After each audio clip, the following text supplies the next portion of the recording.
Previous year question discussion series में जो हम ज्योग्राफी के टॉपिक डिस्कस कर रहे हैं उसमें क्लाइमेटोलॉजी में ये है 5th लेक्चर है। डेली लेक्चर 8 PM जो है वह द कोर IAS चैनल पर अपलोड हो रहे हैं।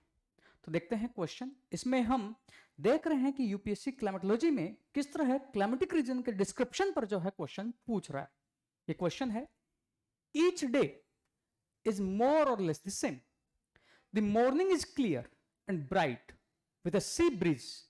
As the sun climbs high in the sky, heat mounts up, dark clouds form, then rain comes with thunder and lightning, but rain is soon over.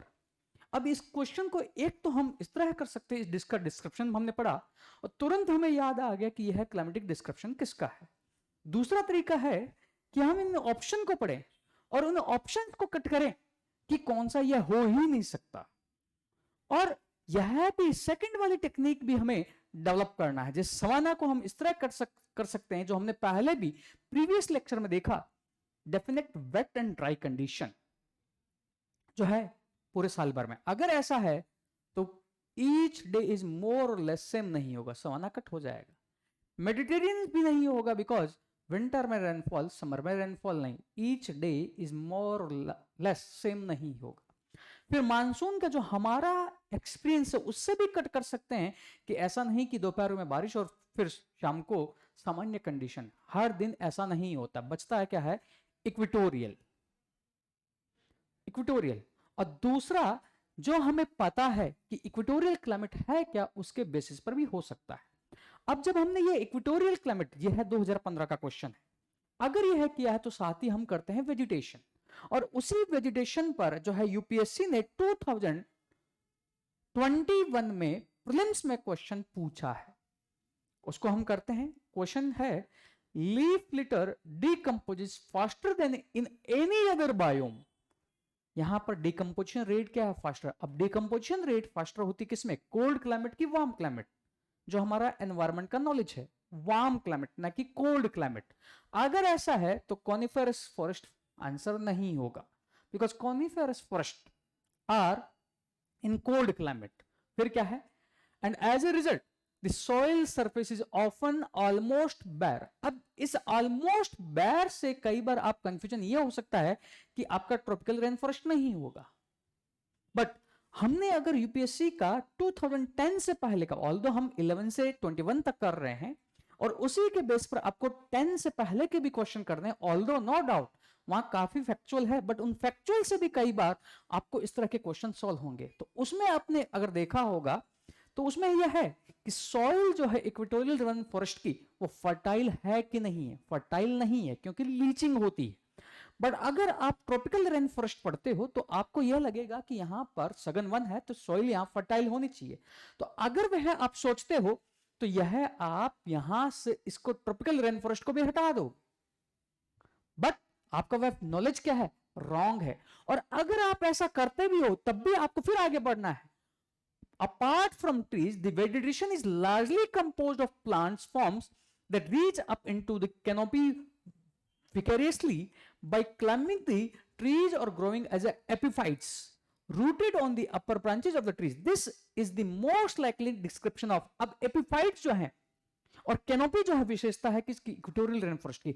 अगर आपने यहां से गलत भी सोचा है तो यहां से तुरंत आपको करेक्शन का भी मौका मिलेगा, क्योंकि मैंग्रोव में ऐसा नहीं है, ना कि ड्राई डेसिडुअस फॉरेस्ट में होता है।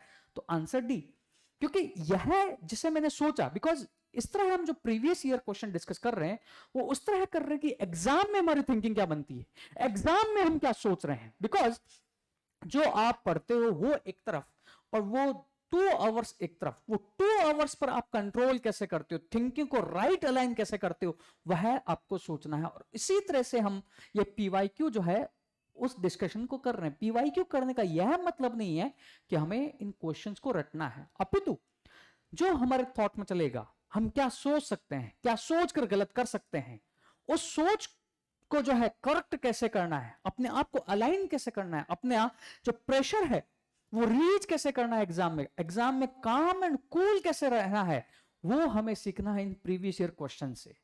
बिकॉज क्यों ऐसा होता है कि एग्जाम में वह क्वेश्चन टफ लगता है बट वही रूम पर क्वेश्चन आसान लगता है। वो आसान जब रूम पर लग रहा है तो वह आसान एग्जाम हॉल में भी लग सकता है, हमें उसकी प्रैक्टिस करनी है। जैसे मैंने यहां कहा कि आप इससे रॉन्ग सोच सकते हो, तो इस पॉइंट से अगर आप फिर और प्रीवियस ईयर क्वेश्चन एनालाइज करोगे तो आपका थॉट क्या होगा, धीरे धीरे अलाइन होगा। इसका आंसर है क्या, D, 2021 UPSC previous year question है। नेक्स्ट क्वेश्चन है सेम क्लाइमेटिक रीजन को लेते हुए जो यूपीएससी ने क्वेश्चन पूछा है, यह है 2013 में पूछा है। क्वेश्चन क्या है, क्योंकि ये जो बुकलेट है उसमें सिमिलर क्वेश्चन एक साथ रखे हुए हैं, 11 से 12, 13 ऐसे हमने डिस्कशन नहीं कर रहे हैं, बिकॉज सिमिलर क्वेश्चन जब एक साथ है तो हमें जो है क्वेश्चन, उसके पूछने का तरीका, कहां से पूछ रहा है वह पता लगेगा। इसी तरह हम जो है इस सीरीज को डिस्कस कर रहे हैं, और वही पैटर्न हमारा अदर जो प्रीवियस ईयर पेपर है, history, geography, international relation, scheme, economy, environment, उसमें होगा। क्वेश्चन क्या है, the annual range of temperature, ठीक है, in the interior of the continent is high as compared to coastal area. What are the reason? Coastal area के मुकाबले interior में temperature high होता है। अब कोस्टल एरिया में क्या है, वाटर की क्या होती है, हाई स्पेसिफिक हीट, गर्म होने में भी टाइम लगता है, ठंडा होने में भी टाइम लेता है। अब यह रीजन में हमें पता है कि यही इसका मेन रीजन है। ऑप्शन पढ़ते हैं, the thermal difference between land and water, yes ये सही होगा, तो यह सही होगा तो आंसर ए होगा, बी होगा, सी नहीं होगा, या डी होगा। The variation in altitude between continent and ocean, variation से फर्क क्या पड़ता है, बिकॉज अगर अननोन रेंज ऑफ टेम्परेचर है वह हाई या लो है तो डिपेंड करेगी किस पर, टेम्परेचर, उस पर कोई मॉडरेटिंग इन्फ्लुएंस ना हो, बट कई लोग इसको सोचते समय यह सोच सकते हैं कि एयर की डेंसिटी से, वह यह सोच सकते हैं कि एज यू मूव अप जो है टेम्परेचर डिक्रीज होता है। बट जब हम अननोन रेंज ऑफ टेम्परेचर की बात कर रहे हैं, किसी प्लेस की बात कर रहे हैं, तो वहां पर वह किसी एक पर्टिकुलर हाइट पर है, तो समर में भी उसी हाइट पर है, विंटर में भी उसी हाइट पर है। अब यहां पर जो unknown range of temperature difference करेगा वो किस पे डिपेंड करेगा, वो डिपेंड करेगा कोई मॉडरेटिंग इन्फ्लुएंस ना हो, क्योंकि वहां पर सन जो इंसुलेशन है वो तो सेम होगा, मींस डायरेक्शन जो है सेम होगी। यस, विंटर में और समर में सन का जो एंगल है वो डिफर करेगा, बट यहां वो पूछ रहा हाई, क्योंकि अगर कोई प्लेस सिमिलर उसी लेटीट्यूड पर है तो वहां भी वो इतना डिफरेंस होगा, तो यहां पर यह नहीं, मॉडरेटिंग इन्फ्लुएंस क्या उसको सोचना है। तो कई लोग उस एल्टीट्यूड में टेम्परेचर डिक्रीज होता है उसको सोचकर इसको सोच सकते हैं सही होगा, बट ये गलत है। तो अगर मान लो किसी व्यक्ति को नहीं पता, वो स्टाम्प मार्क करके फिर आगे बढ़ेगा। सेकंड नहीं पड़ता है, third, presence of strong winds in the interior. अब इसको यह सोच सकता है कि वेस्टर्लीज स्ट्रॉन्ग है ओशन में, समर कंटिनेंट पे स्ट्रॉन्ग नहीं है, और यह बोल रहा है इंटीरियर में स्ट्रॉन्ग, तो विंड्स कैसे इन्फ्लुएंस करेगी। तो अगर वैसा सोच लिया तब भी आप कह सकते हो थर्ड नहीं होगा, तो सी हटा दो, डी हटा दो। अब ऑप्शन चूज करना है ए एंड बी, फिर भी आपको फोर्थ पढ़ना है, हो सकता है आपने इसमें रॉन्ग सोचा हो। Heavy rains in the interior as compare to coast, but coast में रेनफॉल ज्यादा होती है, स्टेटमेंट ही रॉन्ग है, फोर्थ तो वैसे ही रॉन्ग है। अब आपको चूज करना है ए एंड बी। अब इस ए एंड बी क्या चूज करोगे, इसमें आपको एग्जाम हॉल से पहले जो आप पेपर कर रहे हो, जो टेस्ट सीरीज कर रहे हो, उससे यह सोचना है कि आपका कौन सा पार्ट स्ट्रॉन्ग है। जब आप प्रोबेबिलिटी ले रहे हो, 50-50 प्रोबेबिलिटी पे आ गए हो, तो उसमें जब आप रिस्क ले रहे हो तो कौन सा जो है सब्जेक्ट है, उस सब्जेक्ट में भी कौन सा माइक्रो टॉपिक है, वहां पर आपका प्रोबेबिलिटी सही हो रही, because this exam is all about probability. उस प्रोबेबिलिटी को आपको 100% करना है और उस थिंकिंग से आपको सीखना है। और इसका आंसर ये 2 भी नहीं है, इसका आंसर है 1 only A. According to UPSC की मार्केट में जो कई बुक्स हैं उनमें आंसर उन्होंने बी दिया हुआ है, 1 and 2 ओनली, जो गलत है। अकॉर्डिंग टू यूपीएससी की इसका आंसर है 1 ओनली, और वह क्यों है वह भी मैंने आपको एक्सप्लेन किया है। Next, last question, during a thunderstorm the thunder in the sky is produced by the, ये 2013 का क्वेश्चन है। अब इस क्वेश्चन से देखकर हमें यह भी पता होना चाहिए कि जब भी हम न्यूज़पेपर पढ़ते हैं, कुछ बुक्स पढ़ते हैं, तो अगर कोई न्यूज है तो उसको कैसे पढ़ना है, उसको क्यों पढ़ना है। अगर ये थंडरस्टॉर्म है लाइटनिंग की न्यूज हमेशा आती रहती है जब प्रीलिम्स का एग्जाम टाइम होता है तब, और उसमें हमें देखने को मिलता है कि डेथ्स हो रही है। तो लाइटनिंग एज ए टॉपिक आपका डिजास्टर मैनेजमेंट का टॉपिक है, पर उस लाइटनिंग से क्या यूपीएससी ने क्वेश्चन पूछा है क्या? अगर पूछा है तो वह लाइटनिंग का फिनोमिना आपको डिटेल में पढ़ना है। पॉजिटिव चार्ज कहां बनते हैं, नेगेटिव चार्ज कहां बनते हैं, कैसे लाइटनिंग प्रोड्यूस होती है, क्या जो स्काई में लाइटनिंग प्रोड्यूस होती है वो वही डायरेक्टली नीचे स्ट्राइक करती है, नीचे से चार्ज बिल्डअप होना स्टार्ट होता है, वह अपर से मीट करता है। ये सब कुछ पढ़ना है। यह पता कहां से लगेगा? इन क्वेश्चन को देखने के बाद। चलिए देखते हैं क्वेश्चन क्या पूछ रहा है। ये थंडरस्टॉर्म में थंडर क्यों होता है, आवाज क्यों होती है? पहला option, meeting of cumulonimbus cloud in the sky. Cumulonimbus जो क्लाउड्स हैं उनका मीटिंग होना। Lightning that separates the nimbus cloud.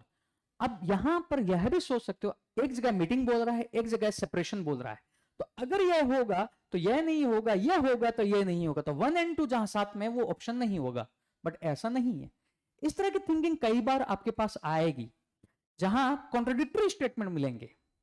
हो सकता है वो कॉन्ट्राडिक्टरी दोनों ही स्टेटमेंट नहीं हो, बट कॉम्बिनेशन इनका होगा ही नहीं होगा, होगा ही नहीं, यह भी आपको मदद करेगा एक या दो ऑप्शन को हटाने में। अभी इनमें ऐसा कोई ऑप्शन नहीं है तो हम इस अभी कोई ऑप्शन नहीं हटा पा रहे। Violent upward movement of air and verticals air particles, जो एयर पार्टिकल्स है उनका तेजी से हवा का और वाटर पार्टिकल्स का जो है अपवर्ड मूवमेंट होना। अब अगर आपने ज्योग्राफी में आइस क्रिस्टल थ्योरी या सेकंड जो बर्गियन प्रोसेस है वह अगर आपने पढ़ा है तो वहां पर अगर यह पढ़ा है तो वहां यह जरूर पढ़ते, बट नहीं पढ़ा है तो अब यह क्वेश्चन ऐसा मैं सामान्य कैंडिडेट के हिसाब से बता रहा हूं जिसको नहीं मालूम होगा। अगर उसको नहीं मालूम होगा तो उसे क्वेश्चन करने के साथ साथ इन प्रीवियस ईयर क्वेश्चन से यह भी सीखना है कि क्वेश्चन को लीव करना भी आपको आना चाहिए। बिकॉज इस एग्जाम में अगर आप 50% क्वेश्चन भी करते हो तो आपका प्रीलिम्स जो है वह क्लियर हो जाएगा। आपको 100 क्वेश्चन करके तोप हासिल नहीं करनी है, और उस 100 क्वेश्चन के चक्कर में आप नेगेटिव इतना कर दो कि आप रेस से बाहर हो जाओ, तो उस पर भी आपको कंट्रोल करना है। तो यहां पर अगर एग्जाम में होता तो अगर आपको नहीं पता है तो आप उस क्वेश्चन को लीव करते, बिकॉज ऐसे क्वेश्चन को देखने के बाद और पेपर का जो आपको पैटर्न है वो टफनेस की तरफ है, इजीनेस की तरफ है, वह भी पता होना चाहिए, और यह इस तरह के क्वेश्चन बताएंगे। अब मैं इसका एक्सप्लेनेशन देता हूं कि थंडर जो प्रोड्यूस होती है वो लाइटनिंग के कारण, जो एयर जो वहां हीट होती है और उस हीटिंग के कारण उसका जो एक्सपेंशन होता है उसके कारण ये थंडर प्रोड्यूस होती है। ये तीनों ही इसके रीजन नहीं है। आंसर है इसका डी। इस तरह के कई बार जब शुरू में क्वेश्चन आ जाते हैं तो हम जो है हड़बड़ा जाते हैं, हम अपना कंट्रोल जो है लूज कर देते हैं, और ऐसा ही जो क्वेश्चन है उस पर आप अपना टेम्परामेंट कैसे बनाए रखो, आप पेपर के नेचर को कैसे समझो, वह इन प्रीवियस ईयर क्वेश्चन से सीखना है। अगर शुरू में ही आपको इस तरह के टफ क्वेश्चन मिलते हैं तो आप कैसे क्वेश्चन को स्विच करो, अपना पहले कॉन्फिडेंस बढ़ाओ, वह भी इन प्रीवियस ईयर क्वेश्चन से लेना है। और इन प्रीवियस क्वेश्चन से यह भी थिंकिंग, यह भी सोच लेनी है कि पेपर का नेचर कैसा है, और इससे यह भी सोच लेनी है कि कौन सा एरिया आपका जो है आपको टफ लगता है उसे आप जो है एग्जाम में लीव करेंगे, या इजी लगता है जिसको आप जब शुरू में प्रैक्टिस कर रहे हैं जहां आपको लग रहा है कि यह हो ही जाएगा, तो वह सब कुछ इन प्रीवियस ईयर क्वेश्चन से आपको सीखना है। ये प्रीवियस ईयर क्वेश्चन की जो पूरी सीरीज है वह इस तरह डिजाइंड है कि आपको उन 2 आवर्स में क्या डिसीजन लेना है, आप क्या सोचोगे, क्या सोचकर आंसर सही कर सकते हो, क्या सोचकर आंसर गलत कर सकते हो, कॉन्ट्राडिक्टरी स्टेटमेंट क्या है, कॉमन सेंस क्या है, एटिमोलॉजी कैसे अप्लाई करोगे, और रेफरेंस के बेसिस पर कैसे क्वेश्चन अप्लाई करोगे, और इन प्रीवियस ईयर क्वेश्चन से आप नेक्स्ट आपकी तैयारी कैसे होगी, वह सब कुछ in previous year question thinking से हम जो है सीख रहे हैं। ये केवल और केवल नॉलेज नहीं है, अपितु ये आपका थॉट बिल्डअप है कि आप उन क्वेश्चन से नेक्स्ट जो है प्रिपरेशन कैसे करोगे। नेक्स्ट हम आगे और इसी सीरीज में जो वीडियो है उसको कंटिन्यू करेंगे। इसका पीडीएफ जो है आपको डिस्क्रिप्शन में लिंक दिया हुआ है, वहां से आप डाउनलोड कर सकते हो। Thank you.